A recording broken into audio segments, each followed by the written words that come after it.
I'm all in favour of having better systems of scholarships to assist people to go to university, although our system of student loans, where you can actually go to university without paying fees up front. Yes, you do incur debt when you do that, but the rate at which you pay back that debt is governed by the income you earn, and the interest rates on it are pretty low. People do have the capacity under our system to go to university without significant financial resources, and if they do get a high-paying job, well then yes, they pay the cost of that back. If they don't, then they are not under the same financial obligation.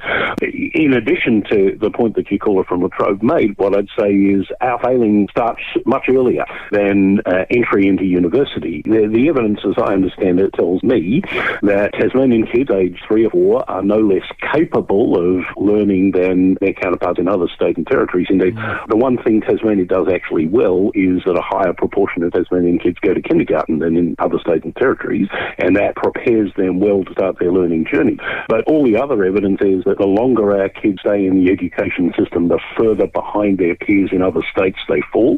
And then we have this huge failing uniquely to Tasmania, that our government high schools, and in the southern part of Tasmania, the Catholic high schools, stop at year 10. And if you want to go on to year 11 and 12, you have to go to a separate college. The colleges do a reasonable job of teaching the kids who go to them, but it's an expensive way of delivering year 11 and 12 education, because you've got to duplicate all the administrative staff and the senior teaching staff and the infrastructure and the like. And the existence of separate colleges acts as a barrier to kids, especially those who come from families where there isn't a tradition of going on to a full secondary education, or for whom learning is, for all sorts of reasons, difficult.